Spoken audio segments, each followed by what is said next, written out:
Nigeria's foreign exchange reserves have taken a big hit, dropping by approximately $1.02 billion within the last 18 days as the Central Bank of Nigeria steps up efforts aimed at defending the naira. On the show today, we'll take a look at three important economic updates and also touch on Afamefuna, the Nwa Boi System. This is MarketSquare. My name is Oluwapelumi Awe, and I'm happy to have you join me on the show today. As at March 18th, 2024, the foreign exchange reserves stood at $34.45 billion, but by April 3rd, it had dropped to $33.50 billion based on the latest data from the Central Bank of Nigeria. Before this current decline, the reserve had been steadily growing. In fact, there was a remarkable 43-day surge between February 5th and March 18th, 2024, during which the foreign exchange reserves appreciated by $1.28 billion. This 43-day surge earlier mentioned must have been due to increased remittance payments from Nigerians abroad and heightened interest from foreign investors in local assets, including government debt securities. I can say that reforms in the foreign exchange market and an increase in oil production also contributed to the foreign exchange reserve growth. But we noticed that from March 18th, there was a significant reduction in the reserve. The reserve reached its highest point at $34.45 billion before it dropped to $34.39 billion on the 19th of March. Now, by April 2nd, there was an increase to around $33.57 billion before dropping to $33.50 billion by April 3rd, 2024. The CBN has been actively intervening in the foreign exchange market to support the naira, which has faced pressure in the last 3 months from various economic factors. Now, these interventions by the Central Bank of Nigeria often involve active selling of dollars in foreign exchange market to try to support the naira, which is a strategy that has likely contributed to the decrease in foreign exchange reserves. In the last 18 days, the Central Bank of Nigeria made two significant announcements. First, the Central Bank of Nigeria declared that it had completed the payment or the clearance of valid foreign exchange backlog of $7 billion. The second move by the Central Bank of Nigeria was the coordination of the sale of foreign exchange to bureau de change operators in Nigeria at an exchange rate of around 1,251 naira per dollar. Now, later this week, I'll be having a conversation with the chairman of the Association of Bureau de Change Operators in Nigeria as we delve into some issues that I know you'll be interested to see. Incredible conversation we're going to be having on Thursday this week. But to speak on what we are talking about now, generally, Nigeria's foreign exchange reserve reflects the country's balance of payment, which is the difference between export and import. The balance of payment is always different between export and import of a country, and Nigeria's ability to meet international obligations. If this significant decline in the foreign exchange reserves continues, it can dampen investors' confidence and potentially lead to a decrease in credit rating internationally, which could further impact the nation's borrowing costs. Very important. If this decline in our foreign exchange reserve continues, it will affect our rating in the world, where you will find that some nations of the world or some organizations in the world may not want to lend Nigeria some cash because they are afraid of what will happen if they do that, given that our foreign exchange reserve is on the decline. Now let's talk about the recent statement by the National Identity Management Commission. And it has it that the federal government of Nigeria is set to issue Nigerians a new national identity card. The federal government of Nigeria, through the National Identity Management Commission, in conjunction with the Central Bank of Nigeria, CBN, and the Nigeria Interbank Settlement System, have announced the launching of a new identity solution with payment functionality for all types of social and financial services, which is supported by Afrigo. Recall that in January last year, 2023, the Central Bank of Nigeria launched Afrigo to drive financial inclusion using the card and boost data sovereignty. Afrigo was bettered in Nigeria with continental aspirations as AFRI. AFRI means culture. It means ethnic diversity. It means bravery. It means innovation. It also means growth. And while Go symbolizes progress, empowerment, inclusiveness, and future forward, among others, Afrigo there.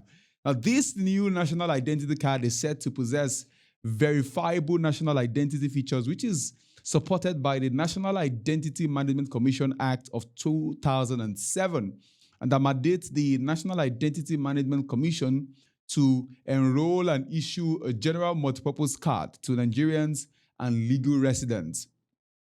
This card possesses several innovative features, including biometric authentication through fingerprint and photographs. This enhancement of the National Identity Number card are also designed to ensure security and efficiency in identity and verification processes. And by that, I mean that it could help to deter crime, as it can be used to track down suspects and link them to crimes. It can also be used to improve law enforcement investigation. It can also help border security, as it can be used to verify the identity of people entering and leaving the country. This can help to even prevent illegal immigration and terrorism. National identity cards can be used to control access to government buildings, sensitive areas, and even events.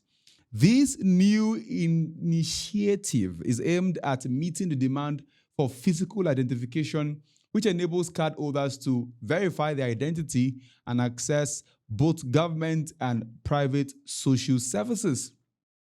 The introduction of this new identity card would give citizens access to government and private social services, promote financial inclusion for marginalized Nigerians, empower citizens, and foster greater engagement in nation-building efforts.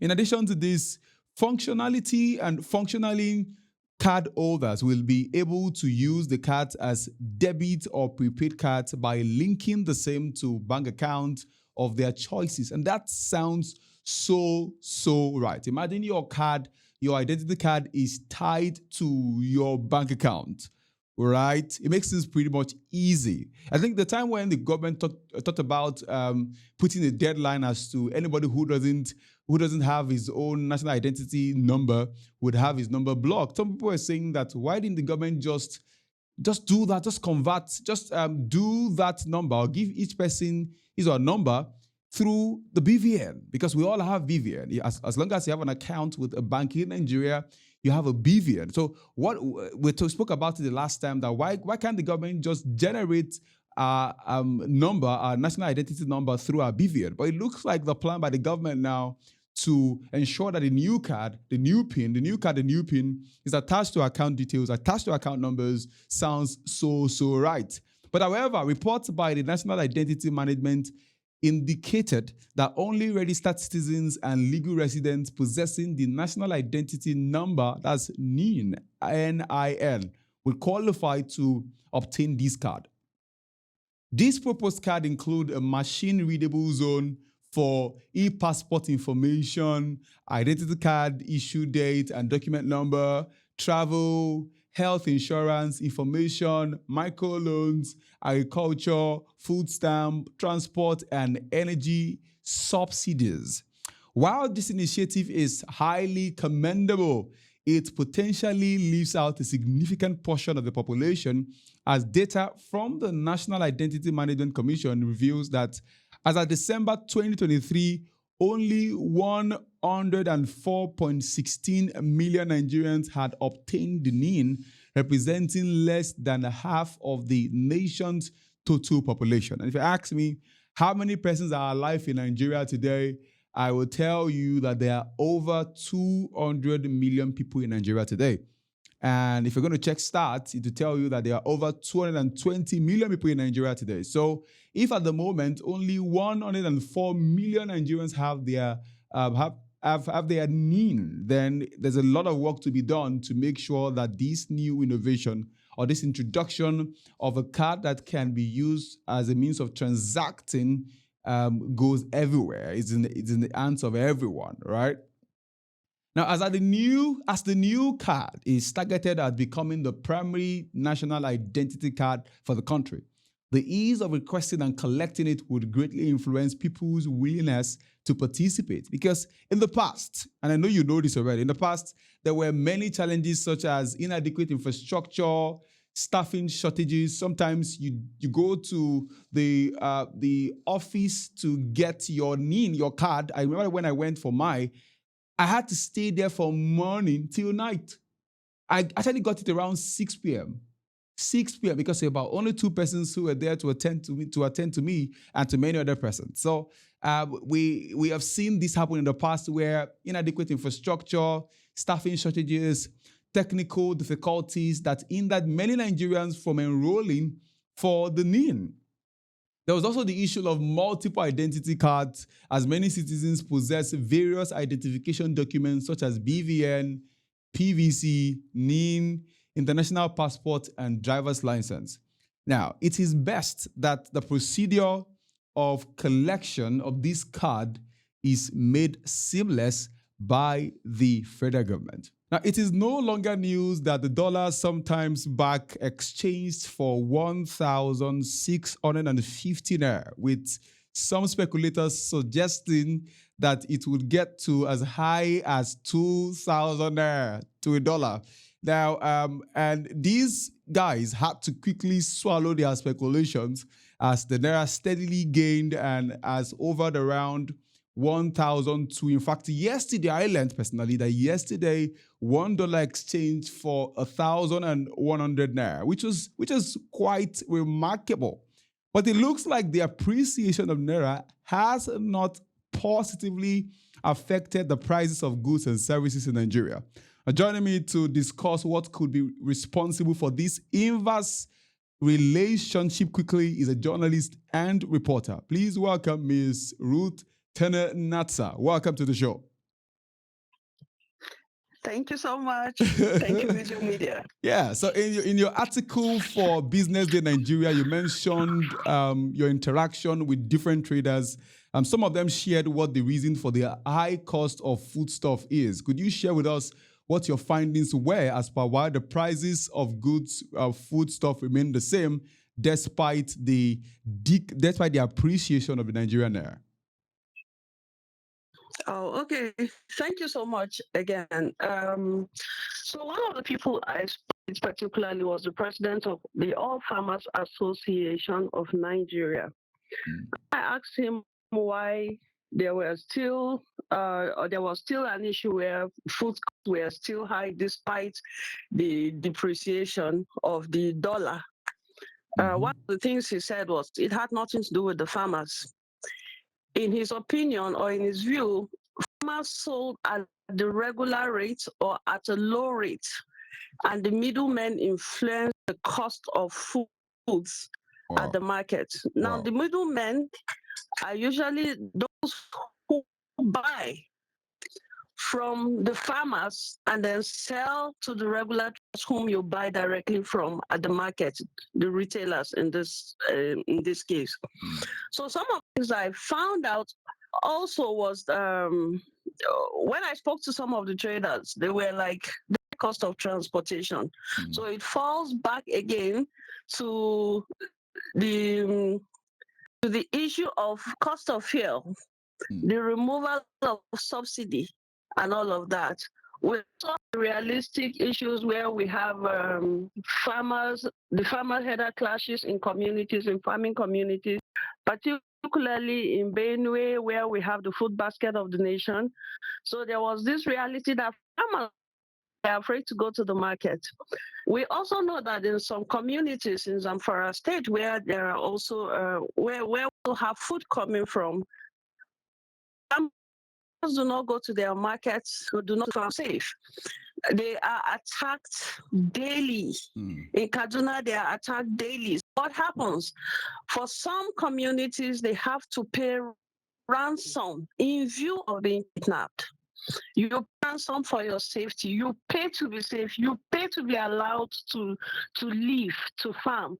So when these people are going or taking risk in their activities, they also put some extra amount, even though it still does not affect it does not lead to the high cost. Their profits are little compared to the middlemen who also take the risk of following our unsafe roads.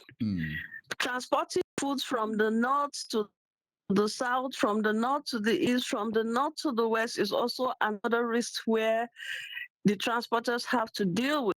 Their lives are at risk. So basically, like, people are putting some profits to stay alive. To stay alive. If I'm alive and I'm able to bring, yes, you put some. I mean, there's a cost to being alive. Definitely. So without this, they feel like, okay, if I'm not even sure, but let me get some benefits for the risks I am taking. We see that. Then we also have the, I don't know, I feel one of the main issues again is the I recall when the government when there was border closure and lots of foods were stopped from being imported. So there is this competition that has been, from what I understand from our economic studies here, where there is a high level of competition, the cost is lower. So where that competition, I mean, right now there's no competition. The local farmers just know that, okay, it's our market.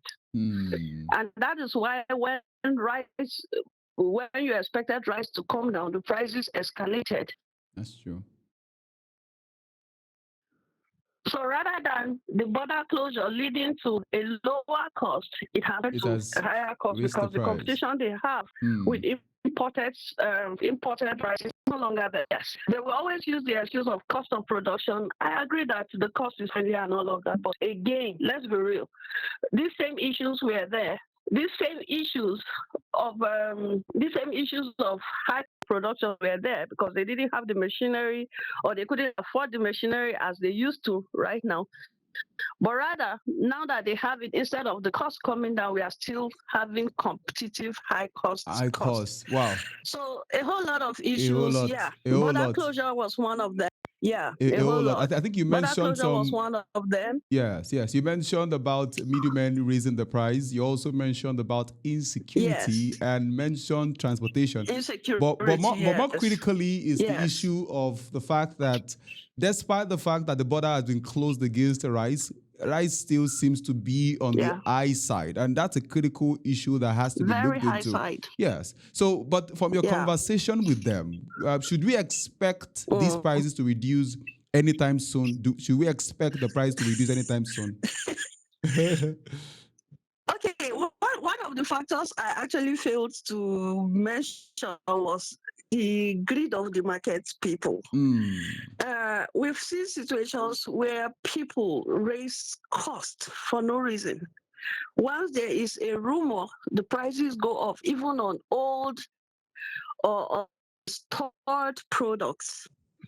It's not basically because, they bought it at a high cost, because even at the high cost or the increased cost for which they think they are buying, they are selling the price of old stock with the same cost that they would have sold for the new stock. So I think, I don't know that to say agree. Our people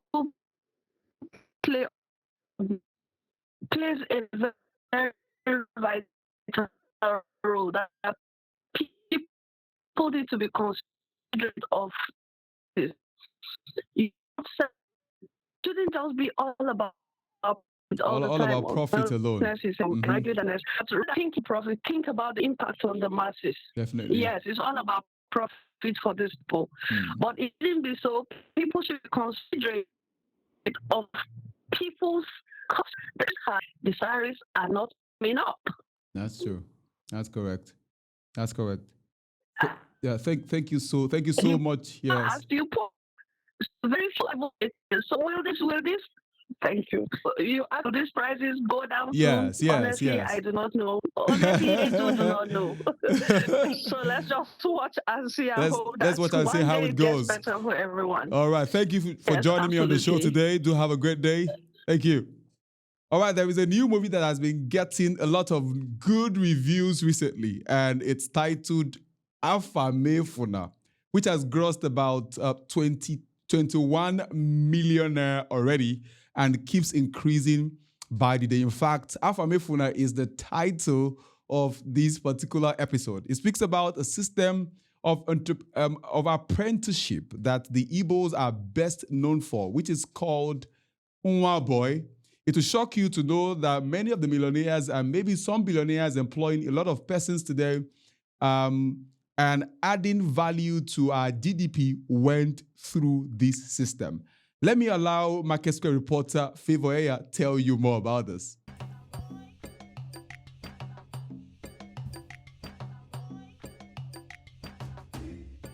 The Igbo apprentice system, also known as Nwa Boi, is a traditional practice prevalent among the Igbo people of southeastern Nigeria. It is a socio-economic arrangement where young individuals, usually teenagers, are placed under the tutelage of a skilled artisan or tradesperson to learn a craft or trade for a period of 3 to 7 years.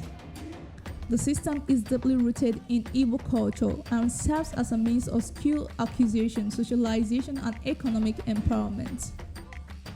The Igbo apprentice system is a cultural gem that has transformed lives and communities for generations. From mastering ancient pottery techniques to becoming savvy traders in bustling markets, apprenticeship have become the launchpad for economic success, cultural preservation, community development, social mobility, and personal growth among the Igbo people. Whether forging metal, stitching fabrics, or crafting wood, apprenticeship stories in Igbo society are a testament to the power of skill, determination, and tradition in shaping brighter futures. Perhaps the most direct impact of the apprentice system is acquisition of practical skills and knowledge in various crafts and trades. Apprentices learn through hands-on experience under the guidance of skilled masters, gaining expertise in areas. These skills are not only valuable for individuals' future career, but also contribute to the preservation of traditional craftsmanship within Igbo land. For many young Igbo individuals, Nwa Boi provides a pathway to economic empowerment. By mastering a trade or craft, apprentices are equipped to establish their own businesses or secure employment opportunities in their chosen field. This contributes to local economic development and reduces unemployment rates within Igbo communities. Apprenticeship contributes to the overall development of Igbo communities by fostering collaboration, cooperation, and intergenerational exchange. Apprentices often work alongside their masters in community projects or business ventures, contributing to local infrastructure development and economic growth. Moreover, successful apprentices may reinvest their skills and resources back into their communities, further enhancing social and economic well-being. The apprentice system isn't just a static relic of the past. It's a living, breathing tradition that continues to shape modern Igbo society. As apprentices learn the secrets of their chosen crafts from seasoned masters, they are not merely absorbing skills, they are embarking on a journey of self-discovery and empowerment. Whether fashioning clay into intricate pottery or navigating the intricacies of commerce in bustling markets, each apprentice contributes to the vibrant tapestry of Igbo culture. And as they emerge from their apprenticeships, they carry with them not only the tools of their trade, but also the spirit of resilience, and innovation that has defined the Igbo people for generations. So the next time you marvel at the craftsmanship of an Igbo artisan or witness the hustle and bustle of a local market, remember that behind every masterpiece and every transaction lies the rich legacy of the Igbo apprentice system, a testament to the enduring power of tradition, ingenuity, and human connection. It has been great having you on the show today. Do well to follow us on all our social media platforms. My name is Oluwa Kwelumi. See you on the next one.